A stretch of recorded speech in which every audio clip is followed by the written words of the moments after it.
The topic for today's vlog is how much are you making your own time a priority? This actually stems from a lesson that I'm learning myself, little by little, that comes from the realization that a lot of people in my life were flaking out on me.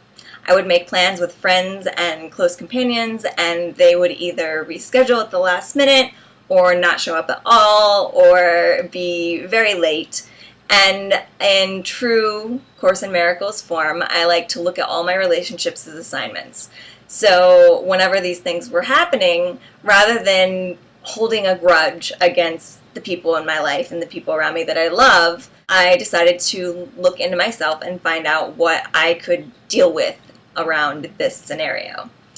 So because the topic had a lot to do with time and respecting time, I started looking at that area of my life.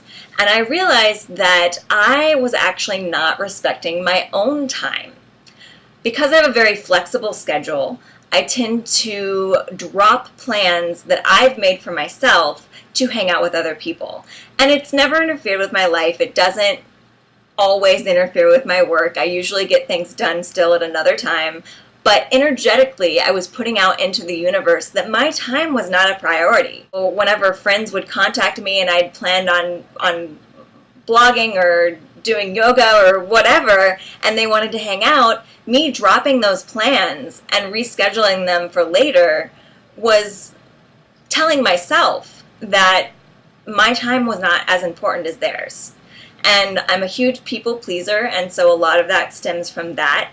I was trying to give to them and make sure that the other people in my life were not feeling uncomfortable or having to plan their lives around me. But ultimately, my time is important as well, and your time is important as well.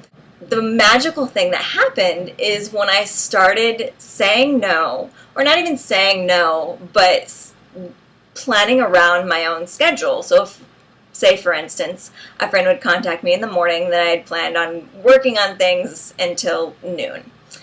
And if they wanted to hang out before noon, I would simply say, well, I'm actually working on some stuff, but I'm available at noon. And usually it would work out just fine. And we'd be able to meet up at noon and it would be just as great. And I was able to accomplish the things that I wanted to accomplish. I was making my time a priority. And because of that, I felt this great shift in the people around me where people started showing up for me again.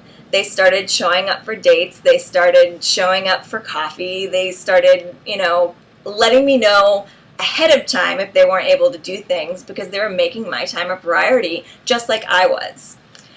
And I don't know that this is even something that they noticed, that I was making a priority. That's the thing that I love about this energetic new age type work, is that it really is a feeling that, like, once you shift the energy within you and the way that you're viewing the situation, the entire world shifts their energy as well, whether they know it or not.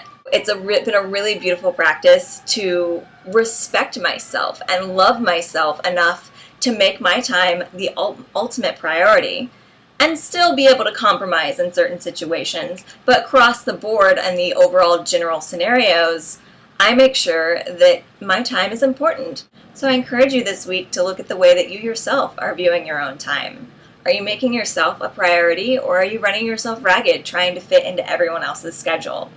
Believe me, the people in your life that love you and are meant to be there are going to be able to plan around it with you. They will make your time a priority the second that you decide to make your time a priority. Could you be happy for 100 days in a row? Follow me on Instagram @Michelle Shea to see how I do.